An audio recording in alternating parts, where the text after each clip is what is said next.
رسوله الكريم أما بعد فقد قال الله تعالى في القرآن العظيم والفرقان المجيد يريدون ليطفئوا نور الله بأفواههم والله متم نوره ولو كره الكافرون صدق الله العلي العظيم. கண்ணியத்திற்கும் மரியாதைக்கும் உரிய அல்லாஹுவின் நல்லடியார்களே, பெரியோர்களே, அருமை சகோதரர்களே, புனிதம் நிறைந்த இந்த ரமலான் மாதத்தினுடைய 2வது தராவிகை நிறைவேற்றி இங்கே அமர்ந்திருக்கிற நம் அனைவரின் மீதும் அல்லாஹு ஜல்ல ஜலாலுஹுவின் பேரருள் என்றென்றும் நிறைவாக பொழியட்டுமாக. அருமையானவர்களே, அல்லாஹு தஆலா நம்முடைய இந்த இஸ்லாமிய மார்க்கத்தை கியாமத் நாள் வரைக்கும் நிலைத்து நிற்கிற பரிபூர்ணமான ஒரு மார்க்கமாக அமைத்திருக்கிறார்.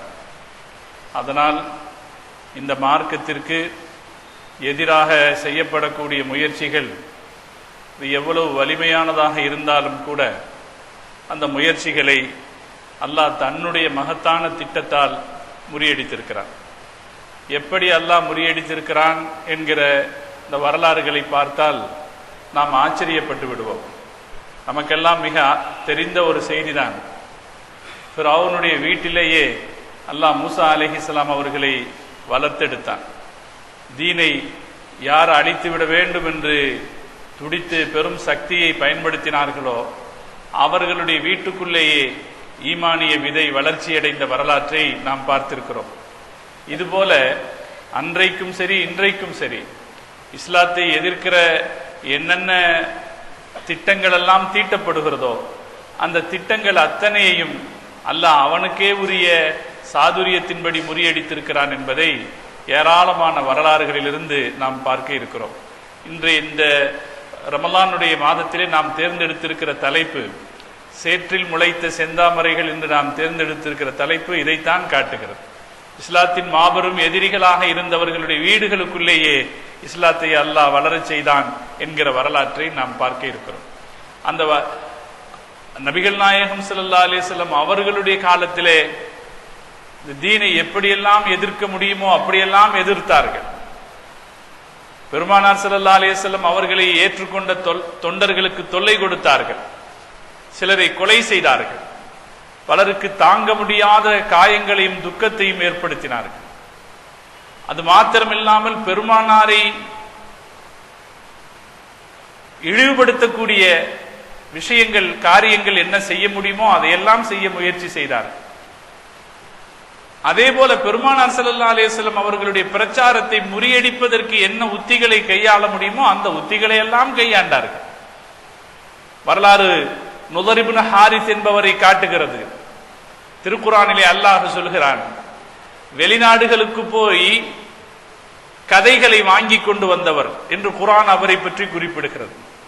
முஹம்மது நபி ஸல்லல்லாஹு அலைஹி வஸல்லம் அவர்கள் இந்த தீனிய பிரச்சாரத்தை முன்னெடுக்கிற போது, இந்த உலகத்தில் வாழ்ந்து மறைந்த முன்னோர்களுடைய வரலாறுகளை எடுத்துச் சொல்கிற போது எப்படியெல்லாம் மக்கள் பலமிக்கவர்களாக சக்தி படைத்தவர்களாக வாழ்ந்தார்கள், தங்களுடைய கைகளாலேயே மலைகளை குடைகிற அளவுக்கு ஆற்றல் படைத்த ஆது சமூகத்தினர்கள், தங்களது கைகளால் கலைவண்ணமிக்க சிற்பங்களை செய்வதற்குரிய ஆற்றல் படைத்த சமூக மக்கள், இத்தகைய வலிமை பொருந்திய மக்களை அல்லாஹ்வுக்கு மாற்றமாக நடந்து கொண்ட போது அல்லாஹ் அவர்களை எப்படி அழித்தொழித்தான் என்கிற வரலாறுகளை சொல்லுகிற போது மக்காவின் காபிர்கள் கூட வாய்ப்பிழந்து அதை கேட்டார்கள்.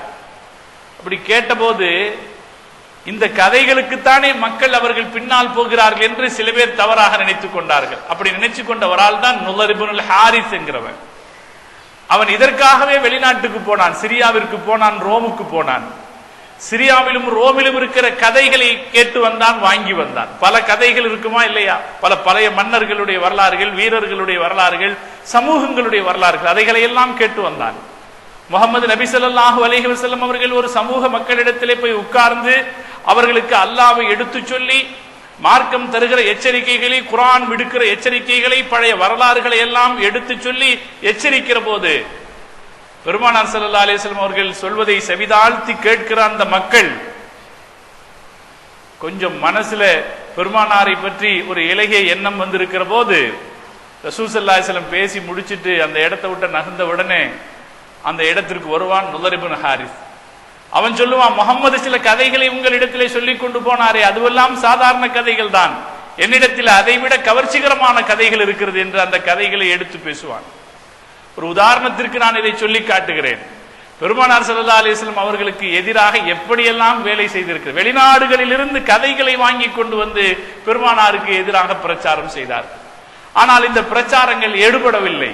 இந்த பிரச்சாரங்களை மீறி மக்காவிலேயே இஸ்லாத்திற்கு பலர் வந்தார்கள். அன்றைக்கு பெருமானார் ஸல்லல்லாஹு அலைஹி வஸல்லம் அவர்களுக்கும் இந்த தீனுக்கும் எதிராக என்ன பிரச்சாரங்கள் நடைபெற்றதோ அந்த பிரச்சாரங்கள், அந்த தீய பிரச்சாரங்கள் முடிவு பெற்று விடவில்லை. இன்றைக்கும் நடந்துகிட்டு தான் இருக்கு. இன்னைக்கும் இஸ்லாத்திற்கு எதிரான, முஸ்லிம்களுக்கு எதிரான பிரச்சாரங்களும் முஸ்லிம்களுக்கு எதிரான திட்டமிட்ட சதி செயல்களும் நடந்து கொண்டுதான் இருக்கிறது. இன்னைக்கும் குறைஞ்சதில்லை.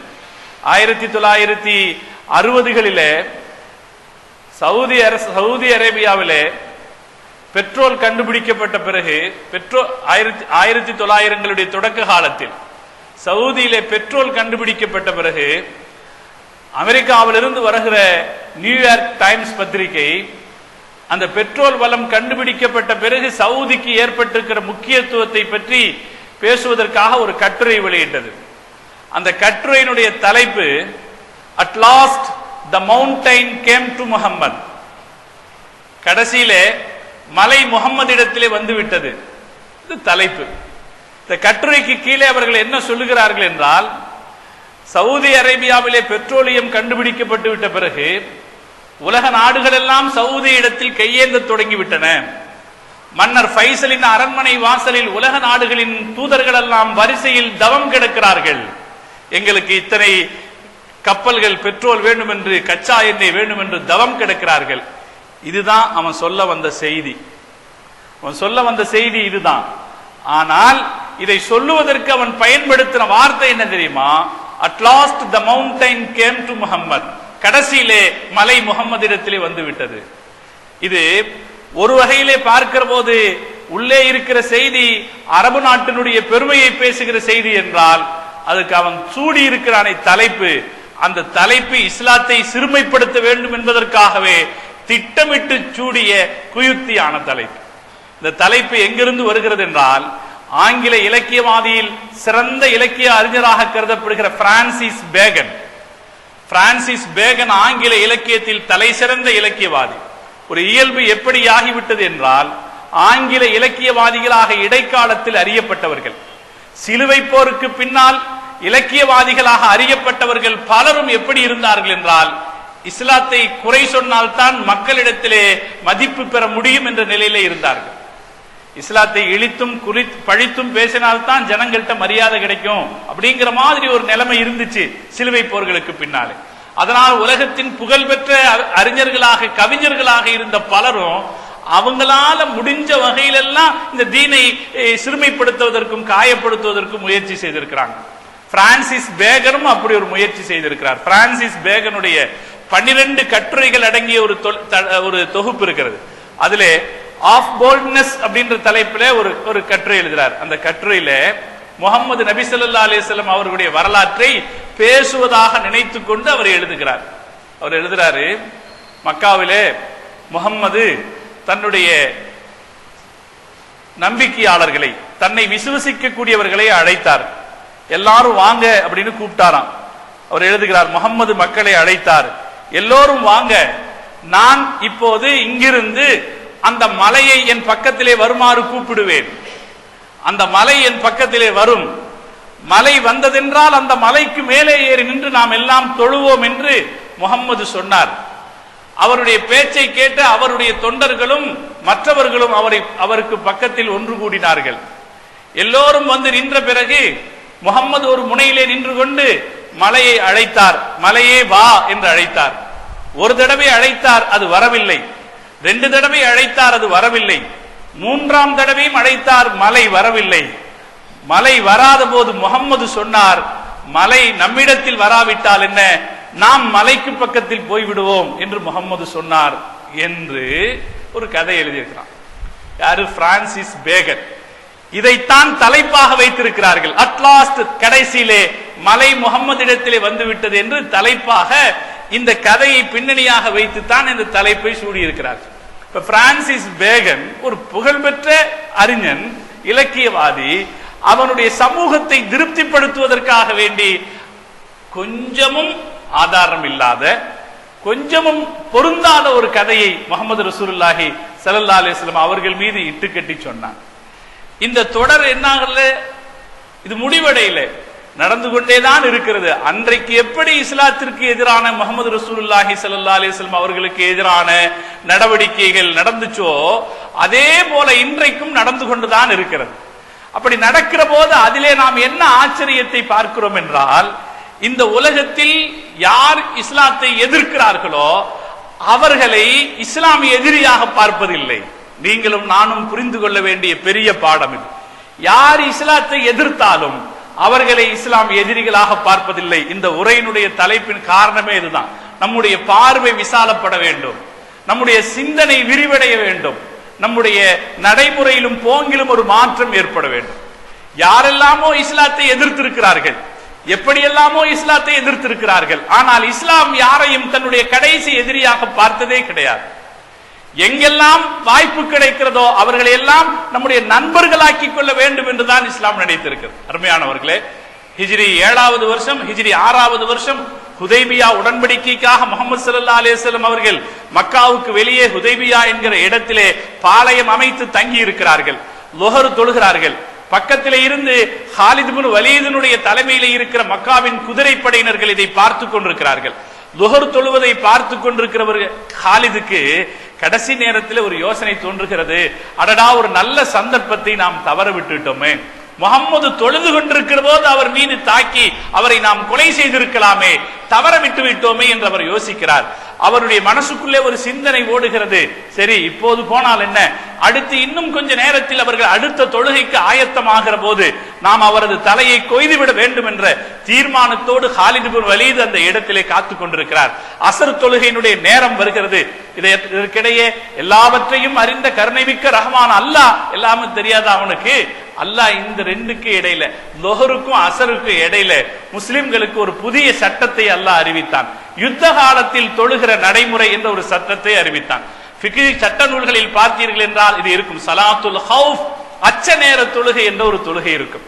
இது மாதிரியான யுத்த நேரத்தில் எல்லோருமாக சேர்ந்து தலைவருக்கு பின்னால் என்று தொழ வேண்டியதில்லை.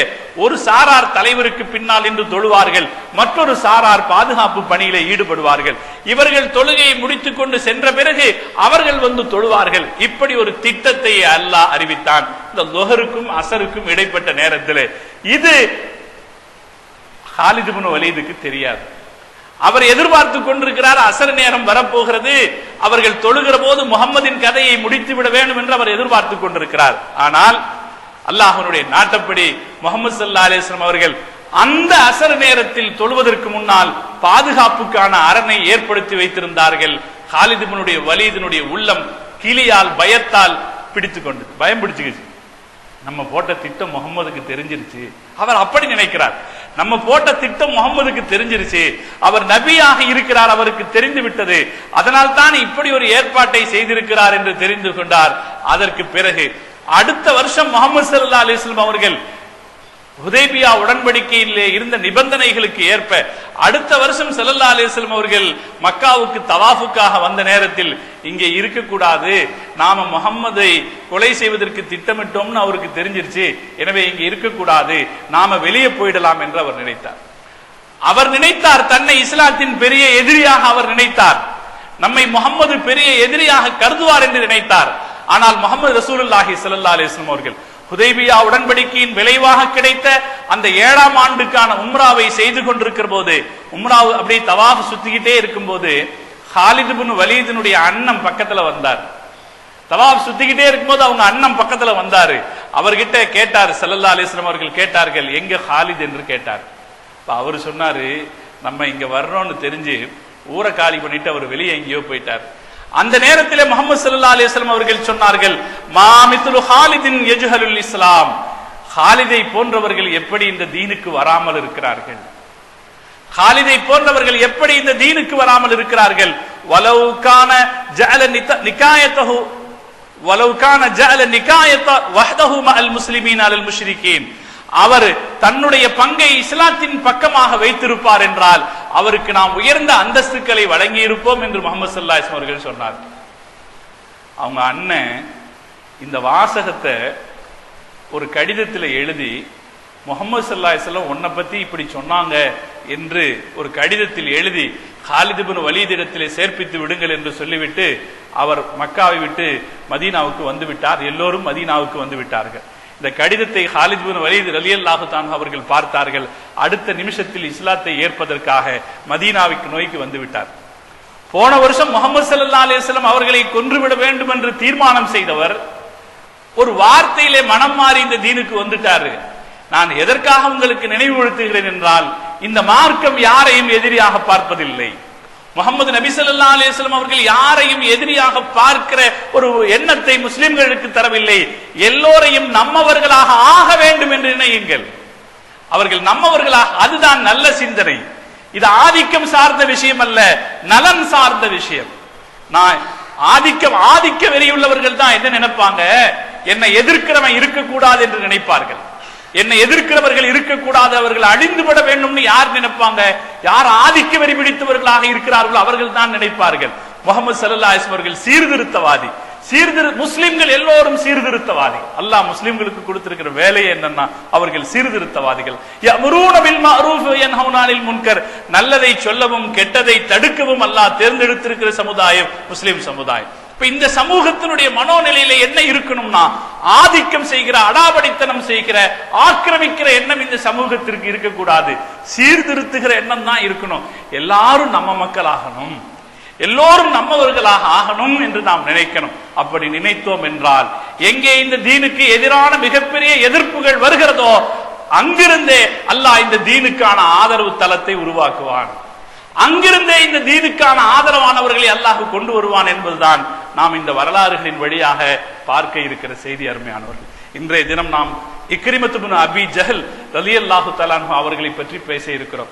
ரலியல்லாஹு அன்ஹுன்னு போட்ட உடனேயே சிலருக்கு என்னங்க அபூ ஜஹலுக்கு பக்கத்துல ரலியல்லாஹு அன்ஹு போட்டிருக்கீங்க என்று கேட்கிறார். அபூ ஜஹலுக்கு பக்கத்துல ரலியல்லாஹு, அந்த ரலிங்கிற வார்த்தை இருப்பது கூட முஸ்லிம் உம்மத்துக்கு பொறுக்கல. ஆனால் அதை நாம் அபூ ஜஹலுக்காக சொல்லல, அவருடைய மகன் இக்ரிமாவுக்காக சொல்றோம். ஒரு ஆச்சரியம். தமிழிலே சொல்வார்கள் முரண்தொடை என்பார்கள், ரெண்டையும் சேர்த்து சொல்றது. சுடுகிற ஐஸ் என்று சொன்னால் அது ஒரு முரண்தொடையான வார்த்தை. அது மாதிரி இக்ரிமத் இப்னு அபீ ஜஹல் என்று சொல்லுவது ஒரு முரண்தொடையான வார்த்தை. அபூ ஜஹல் இந்த தீனுடைய மிகப்பெரிய எதிரியாக இருந்தான். ஸல்லல்லாஹு அலைஹி வஸல்லம் அவர்கள் சொன்னார்கள், ஃபிரௌன் ஹாதிஹில் உம்மா, இந்த சமூகத்தின் ஃபிரௌன் என்று பெருமானார் ஸல்லல்லாஹு அலைஹி வஸல்லம் அவர்கள் அவனை சொன்னார்கள். அப்படி இருந்தவன் அபூ ஜஹல் தந்தை. அவருடைய மகன் இக்ரிமாவோ உலகத்திலே சிறந்த முஸ்லிமுக்கு இலக்கணமாக வாழ்ந்து காட்டி மௌத்தானவர். இப்படி ஒரு ஆச்சரியத்திற்கு காரணம் என்னன்னா, இப்படி ஒரு ஆச்சரியம், அதிசயம் நடக்கிறதுக்கு காரணம் என்னன்னா, முஹம்மது ரசூலுல்லாஹி ஸல்லல்லாஹு அலைஹி வஸல்லம் அவர்களுடைய இயல்பு, பெருமானார் ஸல்லல்லாஹு அலைஹி வஸல்லம் அவர்கள் நடந்து கொண்ட நடைமுறை. இதை நாம் பார்க்கிறோம். அல்லாஹ் ஜல்ல ஜலாலுஹு ஆச்சரியங்களை நிகழ்த்தினான். நாம ரொம்ப நன்றியோடும் ரொம்ப படிப்பினைகளோடும் இந்த வரலாறுகளை நாம பார்க்க கடமைப்பட்டிருக்கோம். புதைகுழியிலிருந்து மீண்டவர்கள் இவர்கள். யாருடைய வரலாறை எல்லாம் நம்ம பார்க்கிறோமோ அவங்க எல்லாம் புதைகுழியில இருந்தவர்கள். இந்த புதைகுழியில இருந்து மீண்டு வந்தவர்கள் அவர்கள். அவங்களுடைய வரலாற்றில் நம்முடைய ஈமானுக்கு தேவையான, ஈமானை பலப்படுத்தக்கூடிய பல்வேறுபட்ட செய்திகள் இருக்கிறது. அல்லாஹ் ஜல்ல ஜலாலுஹு அந்த தகவல்களை கேட்டறிவதன் வழியாக நம்முடைய ஈமானை அல்லாஹ் பலப்படுத்தி புரிவானார். அருமையானவர்களே, அபூ ஜஹல் இந்த தீனுடைய மிகப்பெரிய எதிரியாக இருந்தான். அவனுடைய பெயரு அம்ர் இப்னு ஹிஷாம். அவனுக்கு இருந்த பட்ட பேரு அபுல் ஹிகம். அவன் பேரு அம்ர் இப்னு ஹிஷாம். அவனுடைய பட்ட பேரு அபுல் ஹிகம். அபுல் ஹிகம்னா ஞானத்தின் தந்தைன்னு அர்த்தம். உண்மையிலே அவன் அறிவாளி, உண்மையில் அறிவாளி. சிறு வயசிலேயே நல்ல யோசனைகளை சொல்லக்கூடியவன். மக்காவின் மக்கள் தங்கள் பிரச்சனைகளை தீர்வு காண்பதற்காக அவர்கள் ஒரு பஞ்சாயத்து கூடம் வைத்திருந்தார்கள். அதை அன்றைய ஜாஹிலியாவின் பாராளுமன்றம் என்று வரலாற்று ஆசிரியர்கள் சொல்வார்கள். அதற்கு பெயர் தாருன் நதுவா. ஏதாவது ஒரு ஆலோசனை என்றால் அங்கு வைத்துத்தான் அவர்கள் கூடுவார்கள். தாருன் நதுவாவில் வைத்துத்தான் கூடுவார்கள். எந்த திட்டத்தையும் எந்த பெரிய முடிவையும் அங்கு வைத்துத்தான் அவர்கள் எடுப்பார்கள். அந்த தாருன் நதுவாவுக்குள்ளே காலடி வைக்க வேண்டும் என்றால் 50 வயதை தாண்டி இருக்க வேண்டும். 50 வயதை கடைந்தவர்கள் தான் தாருன் நதுவாவுக்குள்ளே காலடி வைக்கணும். ஆனால் அந்த சட்டத்தை மீறி 25 வயசுல இருக்கிற போதே அபூஜஹலுக்கு அந்த வாய்ப்பை மக்கள் கொடுத்தார்கள். 25 வயசுலயே தாருன் நதுவாவுக்குள்ளே போகக்கூடிய ஒரு சிறப்பு அபூஜஹலுக்கு கிடைச்சது. காரணம், அப்படி ஆலோசனை சொல்றவங்கிறதுனால, யோசித்து திட்டமிட்டு ஆலோசனைகளை சொல்றவங்கிறதுனால அவனுக்கு அந்த வாய்ப்பு கிடைத்தது. அதனால் மக்கள் அவனுக்கு அபுல் ஹிகம், ஞானத்தின் தந்தை என்று பெயர் சூட்டி இருந்தார்கள். அந்த பெயரை மாற்றி அவனுடைய பெயரை அபூ ஜஹல் என்று முகமது ரசூலுல்லாஹி ஸல்லல்லாஹு அலைஹி வஸல்லம் சொன்னார். காரணம் என்னன்னா, அறிவும் தெளிவும் மனிதனை எந்த நேர்வழிக்கு கொண்டு போக வேண்டுமோ அந்த வழிக்கு கொண்டு போகாவிட்டால் அவனை விட மடையன் வேறு யாரும் இருக்க முடியாது. அறிவு நமக்கு என்ன சொல்லணும், என்ன சொல்லித்தரணும், நம்மை நேர்வழியிலே செலுத்தணும், நம்மை நாம் தப்பான வழியிலே சென்று விடாமல் நம்மை பாதுகாக்கணும், ஆபத்திலே படுகொலைகளிலே விழுந்து விடாமல் நம்மை பாதுகாக்கணும் அறிவு. அப்படி இல்லாமல் அறிவு பெற்றிருந்தும் அவனுடைய அகம்பாவத்தினாலே, தற்பெருமையினாலே, குலப்பெருமையினாலே ஒருத்தன் தப்பான வழியில போயிட்டா அவனை விட வேற மடையன் வேற யாரும் இருக்காங்களா? அதனாலே ஸல்லல்லாஹு அலைஹி வஸல்லம் அவனுடைய பெயரை அபூ ஜஹல் என்று மாற்றினார். அபூ ஜஹலுக்கு என்ன பிரச்சனைன்னா, முஹம்மது ரசூலுல்லாஹி ஸல்லல்லாஹு அலைஹி வஸல்லம் அவர்கள் உண்மையானவர் என்று அவனுக்கு தெரியும். பல இடத்தில் வாக்குமூலம் அளித்திருக்கிறான். அவனுடைய 2 வாக்குமூலம் முக்கியமான வாக்குமூலம். ஆனாலும் அவனுக்கு என்ன கோபம்னா, நம்ம கொஞ்சம் வரலாறு பார்க்கணும். முன்னாடி ரசூல் ஸல்லல்லாஹு அலைஹி வஸல்லம் அவர்களுடைய பாட்டனார்களுடைய பெயர்களை நான் இதற்கு முன்னால் உங்களுக்கு பலமுறை சொல்லி இருக்கிறேன். இப்பவும் ஒரு தடவை ஞாபகப்படுத்துறேன். பெருமானாருடைய தகப்பனார் அப்துல்லா, அவருடைய தகப்பனார் அப்துல் முத்தலிப், அவருடைய தகப்பனார் ஹாஷிம், அவருடைய தகப்பனார் அப்து மனாஃப், அவருடைய தகப்பனார் குசை. நானும் பல தடவை சொல்லிட்டேன், நீங்களும் பல தடவை இப்படியே கேட்டுட்டீங்க. அல்லாஹ் கிருபை செய்வானா, பாடமாக்கிக்கணும். ரசூலுல்லாஹ்வுடைய இந்த 5 பாட்டனார்களை பற்றி தெரிஞ்சு வச்சிருக்கிறது நம்ம கடமை. நம்ம தகப்பனார் பேர் நமக்கு தெரியாட்டாலும் இந்த 5 பேருடைய பேர் நமக்கு தெரியும். அப்துல்லா, அப்துல் முத்தலிப், அப்து ஹாஷிம், அப்து மனாஃப், குசை. குசையினுடைய மகன் அப்து மனாஃப் இருக்காரு. குசை அரபகத்தினுடைய தலைவர். குசையை பற்றி நான் இதற்கு முன்னால் உங்களுக்கு பேசி இருக்கிறேன். குசை தான் அரபகத்தை, மக்கா நகரத்தை ஒரு நகரமாக மாற்றியவர். குசை வருகிற வரைக்கும் மக்கள் கூடாரங்களில் தான் குடியிருந்தார்கள். குசை வந்துதான் நீங்கள் வீடமைத்து தங்கலாம் என்கிற தீர்மானத்தை கொண்டு வந்து மக்காவை சுற்றி வீடுகளை கட்டி கொடுத்தார். காபாவுக்கு மேல் கூரை போட்டவர் குசை தான். குசை பல சீர்திருத்தங்களை கொண்டு வந்தார். காபாவுடைய பொறுப்பு மொத்தமாக அவரிடத்திலே இருந்தது. அந்த பொறுப்பை அவர் தன்னுடைய மகன்களிலே 2 பேர் இருந்தாங்க. அவருக்கு அப்து மனாஃப், அப்து ஷம்ஸ் என்ற 2 மகன்கள் இருந்தார்கள். அந்த பொறுப்புகளில் அப்து மனாஃப் மிகச் சிறப்பானவராக இருந்ததனாலே எல்லா பொறுப்பையும் அப்து மனாஃப் இடத்திலே கொடுத்தார். அப்து ஷம்ஸுக்கு அந்த பொறுப்பில் எதுவும் கிடைக்கவில்லை. இது சகோதர பகையாக மாறியது. இதுதான் காரணம் ரசூலுல்லாவை அபூ ஜஹல் ஏற்றுக்கொள்ளாமல் போனதற்கு. முகமது ரசூல் ஸல்லல்லாஹு அலைஹி வஸல்லம் அவர்கள் அப்து மனாஃபினுடைய வம்சத்தில் வந்தார்கள். அபூ ஜஹல் அப்து ஷம்ஸினுடைய வம்சத்தில் வந்தான். அப்ப இருந்து போட்டிதான். காபாவை பாதுகாக்கிற பொறுப்பு, காபாவுக்கு வரக்கூடிய ஹாஜிகளுக்கு தண்ணீர் கொடுக்கிற பொறுப்பு, அவர்களுக்கு உணவளிக்கிற பொறுப்பு, காபாவுக்கு திரை போடுகிற பொறுப்பு என்று எல்லா பொறுப்புகளும் அப்து மனாஃபின் வம்சத்திடத்திலே ஒப்படைக்கப்பட்டது. அன்றைய அரபு சமூகத்தினுடைய மிகப்பெரிய பெருமையாக இருந்தது. இந்த பெருமையெல்லாம் ஒட்டுமொத்தமாக அவர்களுக்கே சென்று விட்டது என்கிற பொறாமையிலே அப்து ஷம்ஸுடைய வாரிசுகள் தொடர்ந்து என்ன செய்து வந்தார்கள் என்றால், எப்படி அப்து மனாஃபினுடைய வாரிசுகள் ஹாஜிகளுக்கு சாப்பாடு கொடுப்பார்களோ இவங்களும் சாப்பாடு கொடுப்பாங்க. அந்த பெருமையை பெற்றுக்கிறதுக்காக இவர்கள் தண்ணீர் கொடுத்தால் அவர்களும் தண்ணீர் கொடுப்பார். இந்த போட்டி நடந்துகிட்டே இருந்துச்சு.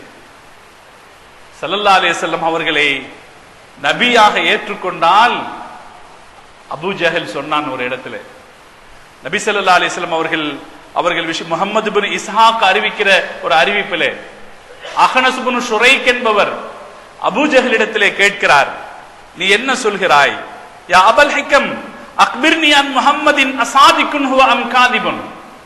அஹ்னஸ் பின் ஷுரைக் அபூ ஜஹல் இடத்துல கேட்கிறாரு, அபுல் ஹிகம் நீங்க என்ன சொல்றீங்க? முஹம்மது சத்தியவானா பொய்யரா? அஸாதிகுன் ஹுவ காதிபுன், முஹம்மது சத்தியவானா பொய்யரா? அபூ ஜஹல் சொன்ன வாசகத்தை வரலாறு பதிவு செய்து வைத்திருக்கிறது. அபூ ஜஹல் சொன்னான், வல்லாஹி இன்ன முஹம்மது லஸாதிகுன், நிச்சயமாக அல்லாஹ்வின் மீது ஆணையாக முஹம்மது உண்மையாளர் தான். நான் அவரை பொய்யர் என்று சொல்ல மாட்டேன், ஆனால் அவரை ஒத்துக்கொள்ள முடியாது. அப்படி ஒத்துக்கொள்ள முடியாது என்பதற்கு அவர் காரணம் சொன்னார். இதா ரஹப பனு குஸையும் பில் லிவாஇ வஸ்ஸிகாயத்தி வல் ஹிஜாபா வன் நதுவா, இந்த குடும்பத்தார்கள் ஹாஜிகளுக்கு தண்ணீர் கொடுக்கிற சிகாயா என்கிற பொறுப்பும் அவர்களிடத்தில் இருக்கிறது, காபாவை பாதுகாக்கிற ஹிஜாபா என்கிற பொறுப்பும் அவர்களிடத்தில் இருக்கிறது, நதுவா என்கிற ஆலோசனை கூட்டத்தை நடத்துகிற பொறுப்பும் அவர்களிடத்தில் இருக்கிறது. இதெல்லாம் அவர்களிடத்தில் இருக்க கடைசியில இந்த நுபுவத் என்கிற நபித்துவ தகுதியும் அவர்களிடத்திலே போய்விடும் என்றால் எங்களுக்கு என்னதான் மிஞ்சும் என்று கேட்டான் அபூஜஹல். தான் அபூஜஹலுடைய பகைக்கும் பொறாமைக்கும் காரணம். முஹம்மது ஸல்லல்லாஹு அலைஹி வஸல்லம் அவர்கள் சத்தியவான் என்பது அபூஜஹலுக்கு தெரியும். ஆனால் அவன் ஒத்துக்கொள்ளாமல் போனதற்கு காரணம் என்னன்னா அவனுடைய குடும்ப பெருமை. பெருமானாரை நபி என்று ஒத்துக்கொண்டு விட்டால் மற்ற விஷயத்தில எல்லாம் போட்டி போட்டாங்க. தண்ணி கொடுக்கிற விஷயத்துல, சாப்பாடு கொடுக்கிற விஷயத்துல, நீங்க சாப்பாடு கொடுத்தீங்கன்னா நாங்களும் கொடுப்போம், நீங்க தண்ணி கொடுத்தீங்கன்னா நாங்களும் கொடுப்போம், நீங்க என்னெல்லாம் செய்வீங்களோ அதையெல்லாம் நாங்களும் செய்வோம் என்று போட்டி போட்டார்கள். ஆனால் பெருமானாரை நபி என்று ஒத்துக்கொண்டு விட்டால் அதிலே போட்டி போட முடியாதே என்பதுதான் அபூஜஹலுடைய வாக்குமூலம். 2 இடத்துல அபூஜஹல் இந்த வாக்குமூலத்தை கொடுத்தான். ஒரு தடவை அஹ்னஸ் இப்னு ஷுரைக் எல்லாம் சேர்ந்து ஒரு பேச்சுவார்த்தையின் சந்தர்ப்பத்தில் கொடுத்தான். இன்னொரு சந்தர்ப்பத்திலே பத்ர் யுத்தம் நடப்பதற்கு முதல் நாள் இரவு, பத்ர் யுத்தம் நடக்கிற போது வெள்ளிக்கிழமை காலை பத்ர் யுத்தம் நடக்கிறது என்றால் அன்றைய இரவு அஹ்னஸ் இப்னு ஷுரைக், இதே அஹ்னஸ் இப்னு ஷுரைக் மீண்டும் அபூஜஹலை சந்தித்து கேட்டார், நீ என்ன சொல்கிறாய்? கடைசியாக ஒரு கேள்வி நான் கேட்கிறேன், நீ என்ன சொல்கிறாய்? முஹம்மது அசாதிகுன் ஹுவ அம் காதிபுன், முஹம்மது உண்மையாளரா பொய்யரா என்று அங்கு வச்சு கேட்டான். யாரும் இல்லை, எனக்கு மட்டுமாவது சொல், நாம் பேசுவதை யாரும் கேட்க மாட்டார்கள், எனக்கு மட்டுமாவது சொல், முஹம்மது உண்மையாளரா பொய்யரா என்று கேட்டபோது பத்ர் யுத்தம் நடப்பதற்கு அன்றைய முந்தைய இரவிலே அபூஜஹல் இதே வாக்குமூலத்தை திரும்ப சொன்னான், இன்னஹு லசாதிகுன், அவர் உண்மையாளர் தான். இப்படி இருந்தும் பெருமானார் உண்மையாளர் என்று தெரிந்தும் அபூஜஹலால் பெருமானார் ஸல்லல்லாஹு அலைஹி வஸல்லம் அவர்களை ஒத்துக்கொள்ள முடியாமல் போனதற்கு காரணம் அவனது குடும்ப பெருமை, தற்பெருமை, அகம்பாவம். அதனால் தான் ஸல்லல்லாஹு அலைஹி வஸல்லம் அவர்கள் அவனுக்கு அபூஜஹல் என்று பெயர் வைத்தார். அதற்கு காரணம் இருக்கிறது. ரசூல் ஸல்லல்லாஹு அலைஹி வஸல்லம் அவர்கள் யாரையும் இழிவுபடுத்துகிறவர்கள் அல்ல. அவர்களுடைய வரலாற்றில் யாரையும் பெருமானார் ஸல்லல்லாஹு அலைஹி வஸல்லம் அவர்கள் இழிவுபடுத்தியதில்லை. நான் உங்களுக்கு பலமுறை சொல்லி இருக்கிறேன், சிலை வணக்கத்திற்கு எதிராக போராடி மாபெரிய வெற்றி பெற்ற தலைவர் முஹம்மது ஸல்லல்லாஹு அலைஹி வஸல்லம். ஆனால் சிலை வணங்குபவர்கள் குறித்து கேலியாக பேசியதில்லை பெருமானார் ஸல்லல்லாஹு அலைஹி வஸல்லம். கேலியாக, கிண்டலாக, நக்கலாக ரசூல் ஸல்லல்லாஹு அலைஹி வஸல்லம் அவர்கள் பேசியதே கிடையாது. அப்படி யாரையும் ஸல்லல்லாஹு அலைஹி வஸல்லம் பேசுறது இல்லை. அபூஜஹலை ஏன் அப்படி குறிப்பிட்டார்கள் என்றால் அறிவிருந்தும் அந்த அறிவு அவனுக்கு பயன்படாமல் போய்விட்டது. ஸல்லல்லாஹு அலைஹி வஸல்லம் அவர்கள் துஆ செய்த ஆள் அல்லவா, யா அல்லாஹ் இந்த 2 பேத்துல யாரையாவது எனக்கு இந்த தீனுக்காக கொடுத்துருன்னு கேட்ட ஆள் அல்லவா. அப்படி கேட்கப்பட்ட ஆள் இந்த தீனுக்கு வர முடியாமல் போயிட்டான், இவ்வளவு அறிவிருந்தும் வர முடியாமல் போய்விட்டான் என்றால் இவனை அறிவாளி என்று சொல்வதற்கு என்ன நியாயம் இருக்கிறது? எனவே ஸல்லல்லாஹு அலைஹி வஸல்லம் அவர்கள் அவனை அபூஜஹல் என்று சொன்னார். ஒரு சத்தியம் என்று தெரிந்து கொண்டிருந்த போதும் கூட மமதையால் ஒரு விஷயத்தை எப்போது ஒரு மனிதன் மறுக்கிறானோ, கொள்கை பூர்வமாக ஒரு விஷயத்தை மறுக்கிறவனுக்கும், கொள்கை பூர்வமாக ஒரு விஷயத்தை இது சரியில்லைங்க அப்படின்னு மறுக்கிறவனுக்கும், மமதையால் அகம்பாவத்தால் மறுக்கிறவனுக்கும் வித்தியாசம் இருக்கிறது. அகம்பாவத்தால் மறுக்கிறவன் என்ன செய்வான்னா அக்கிரமங்கள் செய்ய ஆரம்பித்து விடுவான். கொள்கை போட்டியாளர்கள் இருக்கிறாங்களே, ஒரு கொள்கை பிடிக்காம ஒரு கொள்கையில் இருக்கிறவ இன்னொரு கொள்கையில் இருக்கிறவ கொள்கை போட்டியாளர்கள் இருக்கிறாங்களே, அவர்கள் எதிர்ப்பு காட்டுவார்கள். ஆனால் அந்த எதிர்ப்பு ஒரு அளவில் இருக்கும். அகம்பாவத்தால் எதிர்க்கிறவர்கள், ஆத்திரத்தால் எதிர்க்கிறவர்கள் இருக்கிறாங்களே, அவர்களுக்கு எந்த எல்லையும் இருக்காது, எல்லா எல்லையும் கடந்து போய்விடுவார்கள். அபூஜஹல் அகம்பாவத்தாலும் ஆத்திரத்தாலும் முஹம்மது ரசூலுல்லாஹி ஸல்லல்லாஹு அலைஹி வஸல்லம் அவர்களை எதிர்த்தவன். அதனால் எந்த நியாயமான எல்லையும் அவன் பார்க்கல, எல்லா எல்லைகளையும் கடந்தவன் செயல்பட்டான். தலைவனாக இருந்து, மக்களால் மதிக்கப்படுகிற ஒரு தலைவனாக இருந்தும் சாதாரண ஒரு விஷமி நடந்து கொள்வது போல அவன் நடந்துகிட்டான். அவன் முஸ்லிம்களை தொல்லை செய்ததற்கு கொஞ்ச நெஞ்சம் கிடையாது. அவனுடைய அதிகார துஷ்பிரயோகம்ங்கிறதுக்கு முஸ்லிம்கள் மிகப்பெரிய அளவில் இலக்கானார்கள். ரசூல் ஸல்லல்லாஹு அலைஹி வஸல்லம் அவர்களை ஏற்றுக்கொண்ட முதல் பெரிய குடும்பம் அம்மார் ரலியல்லாஹு தஆலாவுடைய குடும்பம். அம்மார் ரலியல்லாஹு தஆலாங்கிற சஹாபி, சின்ன வயசு சஹாபி. ஒரு தடவை நண்பர்களோட உட்கார்ந்து பேசிக்கிட்டு இருக்கும்போது ரசூல் ஸல்லல்லாஹு அலைஹி வஸல்லம் அவர்களுடைய வருகையை பற்றி, அவர்களுடைய பிரச்சாரத்தை பற்றி செய்தி அவர் காதுல உழுகுது. உடனே அவருக்கு அது நல்லதுன்னு தெரியுது. தெரிஞ்ச உடனே அவர் ரசூல் ஸல்லல்லாஹு அலைஹி வஸல்லம் அவர்களை சந்திப்பதற்காக வந்தார். வருகிற போது பெருமானாருடைய வீட்டு வாசல்ல சுஹைப் ரலியல்லாஹு தஆலாங்கிற இன்னொரு இளைஞர் நின்னுகிட்டு இருந்தாரு. ரெண்டு பேரும் பேசிக்கிட்டாங்க. எதுக்கு வந்தீங்க? அவர் சொன்னாரு, பெருமானாரை பார்த்து நம்புவதற்காக வந்தேன், நானும் அதுக்கு தான் வந்திருக்கேன்னு சொல்லி ரெண்டு பேரும் பெருமானார் ஸல்லல்லாஹு அலைஹி வஸல்லம் அவர்களுடைய வீட்டுக்கு உள்ளே சென்று பெருமானாரிடத்திலே கையெடுத்து அவர்கள் இஸ்லாத்தை தழுவி கொண்டார்கள். அம்மார் ரலியல்லாஹு தஆலா இஸ்லாத்தை தழுவின பிறகு நேரா அவர் வீட்டுக்கு வந்தாரு. வீட்டுக்கு வந்து அவருடைய தந்தை யாசிர் ரலியல்லாஹு தஆலா இடத்திலேயும் அவருடைய தாயார் சுமையா அம்மாவிடத்திலேயும், நான் இப்படி இஸ்லாத்தை தழுவிட்டேன், முகம்மது இப்படி சொல்றாரு, அவர் சொல்றதை கேட்டுட்டேன்னாரு. இந்த ரெண்டு தம்பதிகளும் என்ன சொன்னார்கள்னா, எங்களையே விட்டுட்டு போயிட்ட, எங்களையும் கூட்டிட்டு போயினாங்க. இந்த ரெண்டு பேரையும் அப்போதே கையோடு அழைத்து கொண்டு பெருமானாரிடத்திலே வந்தார். தாயும் தந்தையும் இஸ்லாத்தை தழுவினார்கள். இந்த மூவரும் அரபு குடும்பத்திற்கு, அதிலும் குறிப்பாக அபூ ஜஹலுடைய பனு மஹ்சூம் குடும்பத்திற்கு கட்டுப்பட்டவர்கள். இவங்க மக்காக்காரங்கள் அல்ல, இவர்கள் வெளியூரிலே இருந்து வந்தவர்கள். இந்த குடும்பத்தின் பனு மஹ்சூம்களுடைய பாதுகாப்பில் இருந்தவர்கள். இவங்க இஸ்லாத்துக்கு வந்துட்டாங்கன்னு தெரிஞ்ச உடனே அபூ ஜஹல் தன்னுடைய அதிகாரத்தை பிரயோகித்து அவருடைய பொறுப்பாளர்களிடத்திலே சொல்லி, இவர்களை எப்படியாவது இந்த மார்க்கத்தை விட்டு நீ வெளியேற்றி விட வேண்டும், என்ன வகையான சித்திரவதைகளை பயன்படுத்த முடியுமோ எல்லா வகையான சித்திரவதைகளையும் பயன்படுத்துமாறு கூறினார். அப்படி கூறிய காரணத்தினாலே பனு மஹ்சூம்கள் தினசரி காலையிலே யாசிர் ரலியல்லாஹு தஆலாவையும் அவருடைய மனைவி சுமையா அம்மையாவையும் அவர்களுடைய மகன் அம்மார் ரலியல்லாஹு தஆலா அவர்களையும் அழைத்து போவாங்க. மக்காவுக்கு வெளியே இருக்கிற வறண்டு கிடக்கிற பாலைவன பகுதிக்கு அழைச்சிட்டு போவாங்க. தங்களால் முடிந்த வரையெல்லாம் துன்புறுத்துவார்கள். சாட்டையால் அடிப்பார்கள், கல்லால் அடிப்பார்கள். முடிந்த வரையெல்லாம் கல்லை சூடாக காய்ச்சி அதை அவருடைய முதுகிலே வைப்பார்கள். கல்லை சூடாக காய்ச்சி அதை அம்மார் ரலியல்லாஹு தன்னுடைய முதுகிலே வைப்பார்கள். வைத்து சொல்லுவாங்க, முகம்மதை விட்டு விடுங்கள், லாத்தையும் உஸ்ஸாவையும் வணங்குங்கள்னு சொல்லுவாங்க. அவங்க மாட்டேன்றுவாங்க. இந்த கொடுமை தாழ முடியாமல் யாசிர் ரலியல்லாஹு தஆலா அவர்கள் இறந்தார். இஸ்லாத்தில் ஏற்பட்ட முதல் உயிரிழப்பவர் யாசிர் ரலியல்லாஹு தஆலா அவர்கள் இறந்தார்கள். தன்னுடைய கணவர் இறந்ததை பார்த்து சகிக்க முடியாத சுமையா அம்மா அவர்கள் அபூ ஜஹலை பார்த்து கடுமையாக ஒரு வார்த்தை சொன்ன உடனே பக்கத்திலே இருந்து ஒரு ஈட்டியை எடுத்து ஓங்கி சுமையா அம்மாவுடைய மர்மஸ்தானத்திலே எரிந்து அவரை ஷஹீதாக்கினான் அபூ ஜஹல். அபூ ஜஹல் தான் முதல்ல இஸ்லாத்திற்கு எதிராக ஈட்டி ஏந்தியவர்.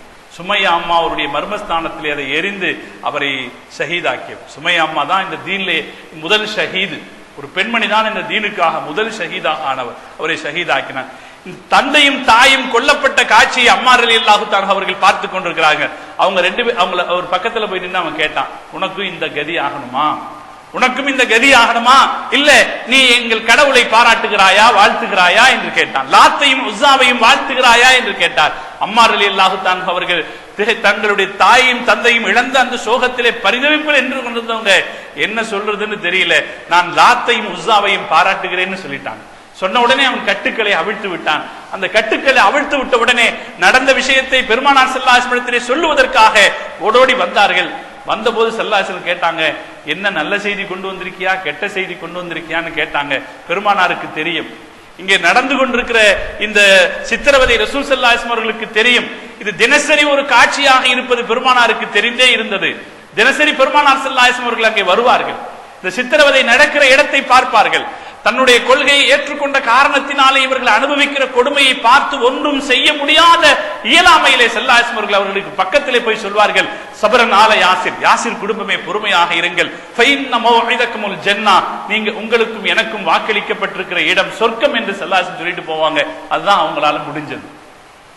அதனாலே ஸல்லல்லாஹு அலைஹி வஸல்லம் அவர்கள் அம்மார் ரலியல்லாஹு தஆலா வந்த உடனே கேட்டாங்க, என்ன நல்ல செய்தி கொண்டு வந்திருக்கீங்களா கெட்ட செய்தியா என்று கேட்டார்கள். அவர் சொன்னாரு, கெட்ட செய்தி தான், ஆனா அதை விட கெட்ட செய்தி லாத்தையும் உஸ்ஸாவையும் பாராட்டுமாறு என்னிடத்திலே சொல்லிட்டாங்க என்றார்கள்.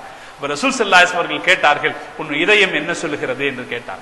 அவர் சொன்னார், என் இதயம் கல்வி முத்மஇன், என்னுடைய இதயம் அல்லாஹ் விஷயத்திலே நிலையாக இருக்கிறது, என்னுடைய இதயத்திலே ஈமான்ல எந்த குறையும் இல்லை, ஆனால் இவர்களுடைய சித்திரவதையை பொறுக்க முடியாமல் நான் அப்படி சொல்லிட்டேன்.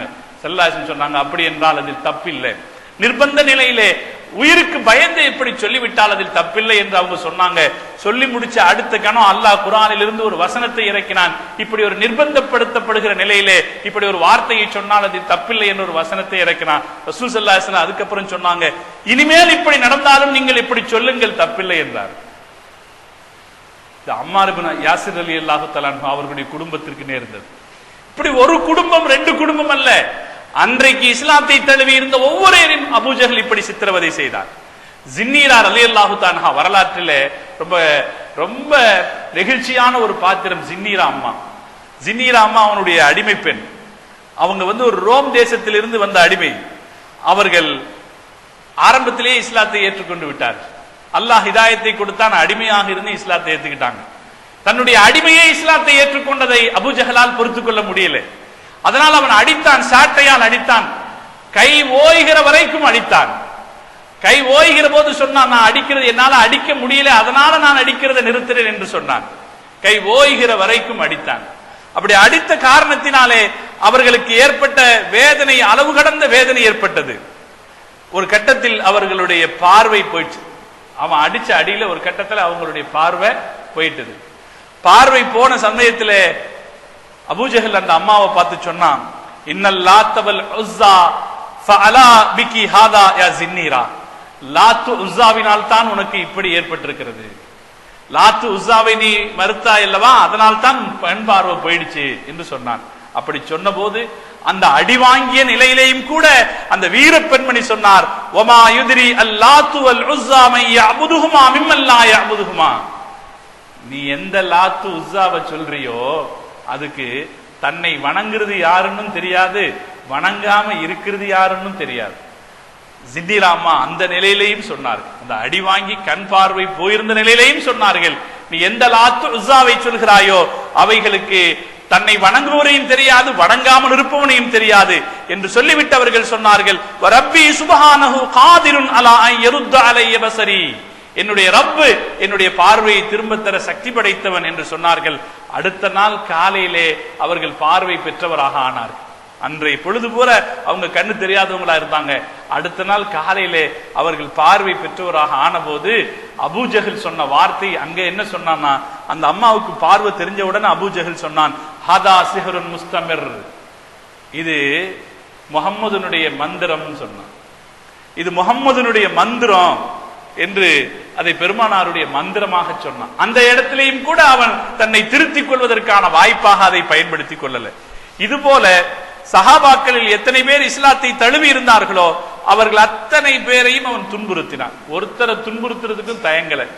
பலரை இஸ்லாத்துக்கு வந்தவங்களை ஆச்சரியமான எதிரி அவன்.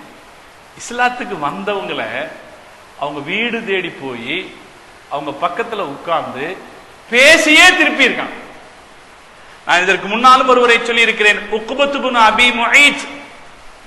இந்த இவன் பேர் நமக்கு ஞாபகத்தில் இருக்கணும். உக்பா பின் அபி முஐத், இதை வச்சுக்கோங்க, லேசா இருக்கணும். உக்பா பின் அபி முஐத் இவன் தான் ரசூல் ஸல்லல்லாஹு அலைஹி வஸல்லம் அவர்கள் தொழுது கொண்டிருக்கிற போது அவர்களுடைய முதுகின் மீது ஒட்டக குடலை கொண்டு வந்து போட்டவன். ஆனா இவன் ஒரு காலத்தில் எப்படி இருந்தான் என்றால், வெளிநாட்டுக்கு பயணம் போயிட்டு வந்தான். வெளிநாட்டுக்கு போய்விட்டு வருபவர்கள் ஒரு விருந்து வைப்பார்கள். இந்த விருந்துக்கு நண்பர்களை எல்லாம் அழைப்பார்கள். அதுபோல அவன் ரசூல் ஸல்லல்லாஹு அலைஹி வஸல்லம் அவர்களை விருந்துக்கு அழைச்சான். ஸல்லல்லாஹு அலைஹி வஸல்லம் அவன் விருந்துக்கு போனாங்க. ஆனா சாப்பிடாம திரும்பினாங்க. போய் அவங்க ரசூலுல்லாஹ்வுடைய கையை பிடிச்சு சொன்னான், எப்படி சாப்பிடாம போறீங்களே? ஸல்லல்லாஹு அலைஹி வஸல்லம் சொன்னாங்க, நீ லா இலாஹ இல்லல்லாஹ் சொல்லு, நான் சாப்பிடுறேன். உடனே லா இலாஹ இல்லல்லாஹ் சொன்னான். நான் ஒத்துக்கொள்கிறேன், லா இலாஹ இல்லல்லாஹ் அன்னக அப்துஹு அப்துல்லாஹி வ ரசூலுன்னு ஒத்துக்கிட்டான். அந்த இடத்திலேயே பெருமானார் ஸல்லல்லாஹு அலைஹி வஸல்லம் அவர்களை சாப்பிட வைப்பதற்காக இஸ்லாத்தை ஏற்றுக்கொண்டான். நீங்க யோசிச்சு பாருங்க, அவன் மட்டும் இஸ்லாத்தில் இருந்திருந்தான் என்றால் அவனுடைய பெருமை எந்த அளவுக்கு இருக்கும்.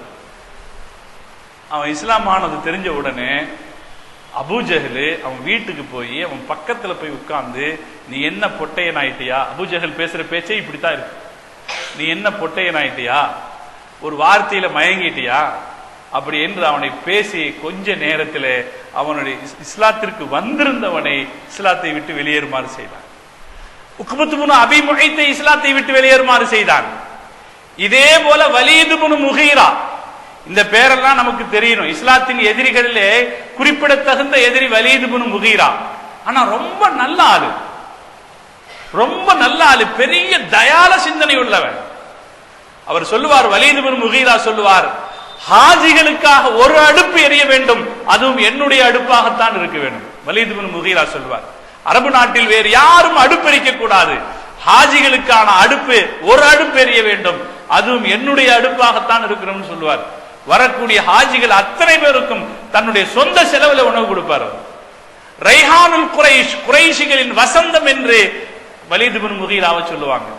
ஒரு தடவை வலீத் இப்னு முகீரா ஒரு இடத்திலே உட்கார்ந்து இருக்கிற போது முஹம்மது ஸல்லல்லாஹு அலைஹி வஸல்லம் அவர்கள் ஓதுகிற குர்ஆனுடைய வசனத்தை அவன் கேட்டான். பிஸ்மில்லாஹிர் ரஹ்மானிர் ரஹீம், ஹமீம் தன்சீலுல் கிதாபி மினல்லாஹில் அஸீஸில் ஹகீம் காஃபிரில் ஸம்பி வகாபிலித் தௌபி ஷதீதில் இகாபி என்று ஸல்லல்லாஹு அலைஹி வஸல்லம் அவர்கள் ஓதுன இந்த வசனத்தை கேட்டான். இந்த அடுக்குமொழி வாசகங்கள், அதில் இருந்த தத்துவங்களை கேட்ட உடனே அவன் மனசு மாறி போச்சு. நேர மக்கா அவனுடைய குறைஷிகளிடத்தில் வந்து சொன்னான், லக்கத் சமீஅத்து மின் முஹம்மதின் கலாமன், முஹம்மது சொல்ல நான் சில வார்த்தைகளை கேட்டேன். மாஹுவ மின் கலாமி இன்சானின், அது மனித பேச்சல்ல. வலா மின் கலாமில் ஜின், அது ஜின்னுகளுடைய பேச்சும் அல்ல. இன்ன லஹு லஹலாவத்துன், அது ஒரு இனிமையானது, அந்த இனிமைக்கு ஈடு இல்லை அப்படின்னு மக்காவுடைய குறைஷிகளிடத்திலே பேசினான். அந்த பேச்சுக்கு கொஞ்சம் நேரம் கிடைச்சிருந்தா அவனும் இஸ்லாத்துக்கு வந்திருப்பான். ஆனா இவன் இப்படி பேசின உடனே அவனை சுத்தி இருந்த குறைஷிகள் பயந்து போயிட்டாங்க, எங்க வலீதும் போயிடுவாரோன்னு. அவர்கள் உடனே நேர அபூஜஹல் இடத்துல போய், ரைஹானுல் குரைஷ், குறைஷிகளுடைய வசந்தமாக இருக்கிற நம்முடைய வலீத் இப்னு முகீராவும் மதம் மாறிட்டார் அப்படின்னா, அப்படியா, விடுங்க நான் பாத்துக்கிறேன்னா நேரா வலீத் இப்னு முகீரா கிட்ட வந்தான். அந்த ஆள் எப்படிப்பட்ட ஆளு, நான் ஒருத்தன் தான் சமைக்கணும், வேற யாரும் சமைக்க கூடாதுன்னு சொல்ற ஆளு. அவர் பக்கத்துல வந்து உட்கார்ந்துகிட்டு இவன் மெல்ல ரொம்ப கவலையோட உட்கார்ந்து இருக்க மாதிரி உட்கார்ந்தான். அபூஜஹல் தந்திரம். அவன் கேட்டான், வலீது கேட்டா, ஏன் ரொம்ப கவலையா இருக்கீங்களே? அபூஜஹல் சொன்னா, இல்ல குறைஷிகள் எல்லாரும் பேசிக்கிட்டாங்க, அவங்க எல்லாம் காசு சேர்த்து உனக்கு சாப்பாடு சமைக்க போறாங்களாம்.